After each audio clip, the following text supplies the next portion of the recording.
So Ronlyn, what does your research entail?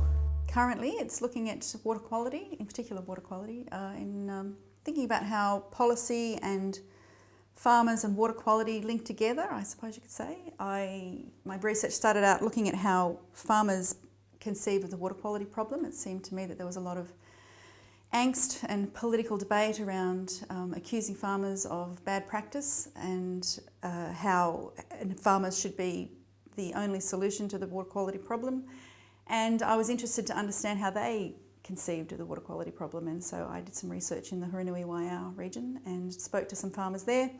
And it became evident after speaking to them that they conceived the problem in a particular way.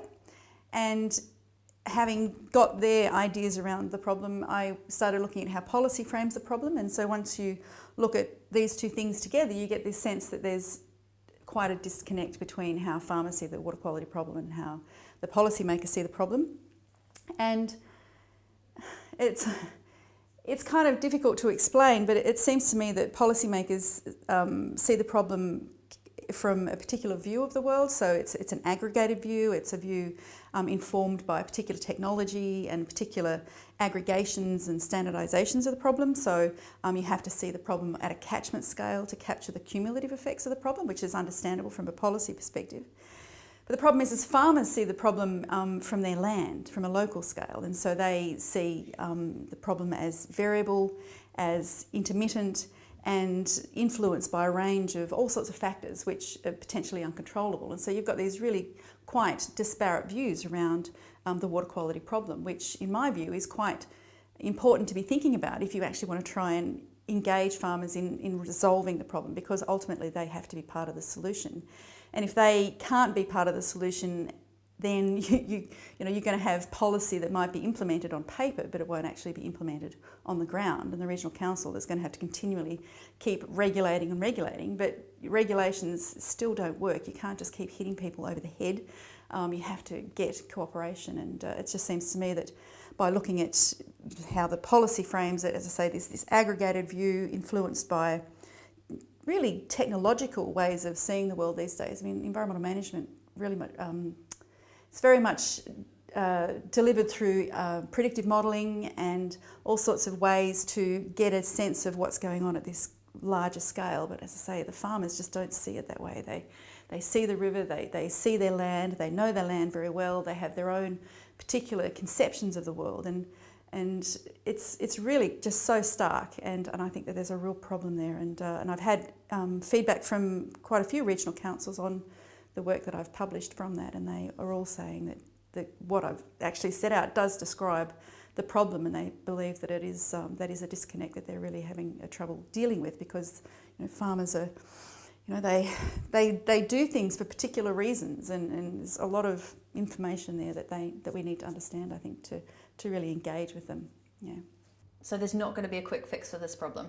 No, I don't think there is, and I don't think there's going to be a one-size-fits-all solution to this problem, because you've got different communities dealing with massively different problems that vary geographically, ecologically, socially, economically.